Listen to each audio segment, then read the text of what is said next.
ಮೋಹನ್ ಭಾಗವತ್ಗೆ ಪ್ರಿಯಾಂಕ್ ಖರ್ಗೆ ಅವರೇನು ಪತ್ರ ಬರೆದಿದ್ರು ಆರ್ಎಸ್ಎಸ್ ವಿಚಾರಕ್ಕೆ ಸಂಬಂಧಪಟ್ಟಂತೆ ಗೃಹ ಸಚಿವ ಪ್ರಿಯಾಂಕ್ ಖರ್ಗೆ ಅವರ ವಿರುದ್ಧ ಈಗ ಬಿಜೆಪಿ ರಾಜ್ಯಾಧ್ಯಕ್ಷ ಬಿವೈ ವಿಜೇಂದ್ರ ಕಿಡಿಕಾರಿದ್ದಾರೆ. ಆರ್ಎಸ್ಎಸ್ ಚಟುವಟಿಕೆಗಳೆಲ್ಲವೂ ಕೂಡ ನೇರ, ದಿಟ್ಟ, ಪಾರದರ್ಶಕ. ಮದರಸಾಗಳಂತೆ ಗುಪ್ತವಾಗಿ ಆರ್ಎಸ್ಎಸ್ ಕೆಲಸ ಮಾಡಲ್ಲ. ಮದರಸಾ ಚಟುವಟಿಕೆಗಳು ನಿಮ್ಮ ಕಣ್ಣಿಗೆ ಬೀಳಲ್ಲ, ಕಿವಿಗೂ ಕೇಳಿಸಲ್ಲ ಅಂತ ವಿಜೇಂದ್ರ ಕೆಂಡ ಕಾರಿದ್ದಾರೆ. ಎಕ್ಸ್ನಲ್ಲಿ ಪೋಸ್ಟ್ ಹಾಕಿದ್ದಾರೆ ಈ ಬಗ್ಗೆ ಬಿವೈ ವಿಜೇಂದ್ರ. ಪ್ರಿಯಾಂಕ್ ಖರ್ಗೆ ಅವರು ಒಂದು ಪತ್ರ ಬರೆದ್ರು ಮೋಹನ್ ಭಾಗವತ್ಗೆ. ಯಾಕೆ ನೀವು ಆರ್ಎಸ್ಎಸ್ ಅನ್ನ ನೋಂದಣಿ ಮಾಡ್ಕೊಳ್ಳಲ್ಲ, ಇದರ ಬಗ್ಗೆ ಉತ್ತರಿಸಿ ಅಂತ ಕೆಲವು ಪ್ರಶ್ನೆಗಳನ್ನು ಕೂಡ ಅವರ ಎದುರಿಗಿಟ್ಟಿದ್ದಾರೆ. ಅದಕ್ಕೆ ಈಗ ಬಿಜೆಪಿ ನಾಯಕರಿಂದ ಆಕ್ರೋಶ ವ್ಯಕ್ತ ಆಗ್ತಾ ಇದೆ. ಪ್ರಮುಖವಾಗಿ ಬಿವೈ ವಿಜೇಂದ್ರ ಪೋಸ್ಟ್ ಹಾಕಿದ್ದಾರೆ.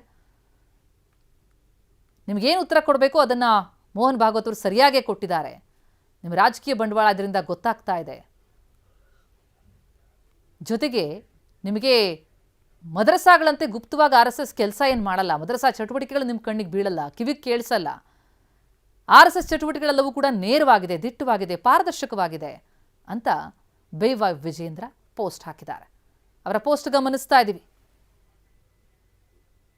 ರಾಷ್ಟ್ರೀಯತೆಯನ್ನ ವಿರೋಧಿಸೋದಕ್ಕೆ ಪ್ರಚೋದನೆಯನ್ನು ಕೊಡುವಂಥ ಸಂಸ್ಥೆಗಳ ವಿರುದ್ಧ ತಾವು ಮಾತನಾಡಲ್ಲ ಅಂತ ಕಿಡಿಕಾರಿದ್ದಾರೆ.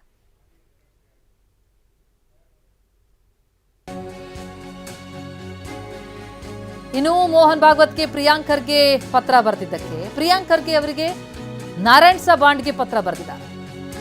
ರಾಜಕೀಯ ಪ್ರತಿಕಾರದಿಂದ ಯಾವುದನ್ನು ಗುರಿಯಾಗಿಸಬಾರದು, ಸಾರ್ವಜನಿಕವಾಗಿ ಅನುಮಾನ ವ್ಯಕ್ತಪಡಿಸಬಾರದು, ಸಾಂವಿಧಾನಿಕ ಮೌಲ್ಯಗಳಿಗೆ ಇದು ಯಾವುದೂ ಕೂಡ ಅನುಗುಣವಾಗೋದಿಲ್ಲ.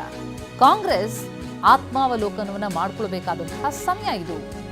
ಹಿಂದೂ ಸಂಘಟನೆಗಳನ್ನ ಗುರಿಯಾಗಿಸೋದು, ಬಹುಸಂಖ್ಯಾತರ ಭಾವನೆಗಳನ್ನ ನೋಯಿಸೋದು, ಇದು ಸಮಾಜದಲ್ಲಿ ವಿಭಜನೆಗೆ ಕಾರಣ ಆಗಬಹುದು ಅಂತ ಬಾಂಡ್ಗೆ ಪತ್ರ ಬರೆದಿದ್ದಾರೆ ಪ್ರಿಯಾಂಕ್ ಖರ್ಗೆ ಅವರಿಗೆ. ಆರ್ಎಸ್ಎಸ್ ನೋಂದಣಿಯಾಗಿಲ್ಲ ಅನ್ನುವಂತಹ ಸಂಘರ್ಷದ ವಿಚಾರ ಈ ಹಿಂದೆ ಕೂಡ ಈ ಪ್ರಶ್ನೆಯನ್ನು ಎತ್ತಿದ್ರು ಪ್ರಿಯಾಂಕ್ ಖರ್ಗೆ. ಈಗ ಅವರು ರಾಜ್ಯ ಗೃಹ ಸಚಿವರು ಮತ್ತದೇ ಪ್ರಶ್ನೆಯನ್ನು ಎತ್ತಿದ್ದಾರೆ. ಪತ್ರ ಬರೆದಿದ್ದಾರೆ ಮೋಹನ್ ಭಾಗವತ್ ಅವರಿಗೆ. ಅದರ ವಿರುದ್ಧ ಈಗ ನಾಯಕರುಗಳು ಕಿಡಿಕಾರ್ತಾ ಇದ್ದಾರೆ. ನಾರಾಯಣ್ ಸಾ ಬಾಂಡ್ಗೆ ಬರೆದಿರುವಂತಹ ಪತ್ರ ಗಮನಿಸ್ತಾ ಇದ್ದೀವಿ. ಇದು ಗೃಹ ಸಚಿವರಿಗೆ ಬಾಂಡ್ಗೆ ಅವರು ಬರೆದಿರುವಂತಹ ಪತ್ರ. ಅದರಲ್ಲಿ ಅವರು ಪ್ರಮುಖವಾಗಿ ಪ್ರಶ್ನೆ ಮಾಡ್ತಾರೆ ಪ್ರಿಯಾಂಕ್ ಖರ್ಗೆ ಅವರ ಈ ನಿಲುವನ್ನು. ಹಿಂದೂ ಸಂಘಟನೆಯ ಗುರಿಯಾಗಿಸೋದು, ಬಹುಸಂಖ್ಯಾತರ ಭಾವನೆಗಳನ್ನು ನೋಯಿಸೋದು, ಇವೆಲ್ಲ ಸಮಾಜದಲ್ಲಿ ವಿಭಜನೆಗೆ ಕಾರಣ ಆಗುತ್ತೆ. ನಿಮ್ಮ ಕ್ರಮ ಸರಿಯಿಲ್ಲ ಅನ್ನುವಂಥ ಪತ್ರ. ಜೊತೆಗೆ ಕಾಂಗ್ರೆಸ್ ಆತ್ಮಾವಲೋಕನ ಮಾಡ್ಕೊಳ್ಬೇಕು ಅಂತಲೂ ಕೂಡ ಬಾಂಡ್ಗೆ ಹೇಳ್ತಾರೆ. ಹಾಗೆ ರಾಜಕೀಯ ಪ್ರತೀಕಾರದಿಂದ ಯಾವುದನ್ನು ಗುರಿಯಾಗಿಸಬಾರದು ಅಂತಲೂ ಕೂಡ ಬಾಂಡ್ಗೆ ಪತ್ರ ಬರೆದಿದ್ದಾರೆ. ಈ ವಿಚಾರ ಬಹಳ ದೊಡ್ಡ ಸಂಚಲನ ಮೂಡಿಸ್ತಾ ಇದೆ. ಈಗ ಪ್ರಿಯಾಂಕ್ ಖರ್ಗೆ ಅವರು ಮೋಹನ್ ಭಾಗವತ್ ಅವರಿಗೆ ಕೇಳಿರುವಂತಹ ಪ್ರಶ್ನೆಗಳು, ಅದಕ್ಕೆ ಬರೆದಿರುವಂತಹ ಪತ್ರ, ಅದಕ್ಕೀಗ ಖಾರವಾದಂತಹ ಪ್ರತಿಕ್ರಿಯೆಗಳು ವ್ಯಕ್ತವಾಗ್ತಾ ಇದೆ. ಒಟ್ಟಾರೆ ಈ ಆರ್ಎಸ್ಎಸ್ ನೋಂದಣಿ ಸಂಘರ್ಷ ಮತ್ತೆ ಭುಗಿಲೆದ್ದಿದೆ. ಆರ್ಎಸ್ಎಸ್ ಬಗ್ಗೆ ಮಾತನಾಡುವಂತಹ ನೈತಿಕತೆಯೇ ಇಲ್ಲ, ನಿಮ್ಗೆಲ್ಲಿದೆ ನೈತಿಕತೆ ಅಂತ ಪ್ರಶ್ನೆ ಮಾಡ್ತಾ ಇದ್ದಾರೆ ವಿಪಕ್ಷ ನಾಯಕ ಆರ್ ಅಶೋಕ್. ಹೈಕಮಾಂಡ್ ಓಲೈಸೋದಕ್ಕೆ ಅಂತೇಳಿ ಖರ್ಗೆ ಯತ್ನಿಸ್ತಾ ಇದ್ದಾರೆ. ದೆಹಲಿಯ ನಕಲಿ ಗಾಂಧಿ ಹೈಕಮಾಂಡ್ನ ಓಲೈಕೆ ಮಾಡ್ತಿದ್ದಾರೆ. ಅವರನ್ನು ಮೆಚ್ಚಿಸಿ ಹೇಗಾದ್ರೂ ಮಾಡಿ ತಾನೇ ಮುಂದಿನ ಸಿಎಂ ಅಭ್ಯರ್ಥಿ ಆಗಬೇಕು ಅನ್ನುವಂಥ ದುರಾಸೆ ಪ್ರಿಯಾಂಕ್ ಖರ್ಗೆ ಅವರದ್ದು ಅಂತಲೂ ಕೂಡ ಆರ್ ಅಶೋಕ್ ಕಿಡಿಕಾರಿದ್ದಾರೆ, ಪೋಸ್ಟ್ ಹಾಕಿದ್ದಾರೆ. ಆರ್ಎಸ್ಎಸ್ ಅನ್ನ ಬೆದರುಬೊಂಬೆ ಮಾಡ್ಕೊಳ್ಳೋದಕ್ಕೆ ಹೊರಟಿದ್ದಾರೆ ಪ್ರಿಯಾಂಕ್ ಖರ್ಗೆ ಅವರು ಅಂತ ಆರ್ ಅಶೋಕ್ ಕಿಡಿಕಾರಿರುವಂಥದ್ದು.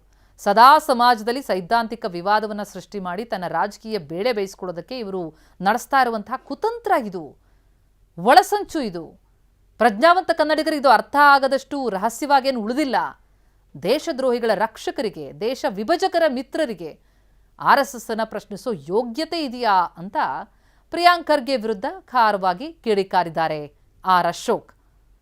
ಮೋಹನ್ ಭಾಗವತ್ ಅವರಿಗೆ ಆರ್ಎಸ್ಎಸ್ ವಿಚಾರಕ್ಕೆ ಸಂಬಂಧಪಟ್ಟಂತೆ ಪ್ರಿಯಾಂಕ್ ಖರ್ಗೆ ಅವರು ಬರೆದಂತಹ ಪತ್ರ ಈಗ ಬಿಜೆಪಿ ನಾಯಕರ ಕಣ್ಣು ಕೆಂಪಾಗಿಸಿದೆ. ಒಬ್ಬರಾದ್ಮೇಲೆ ಒಬ್ರು ಕಿಡಿಕಾರ್ತಿದ್ದಾರೆ.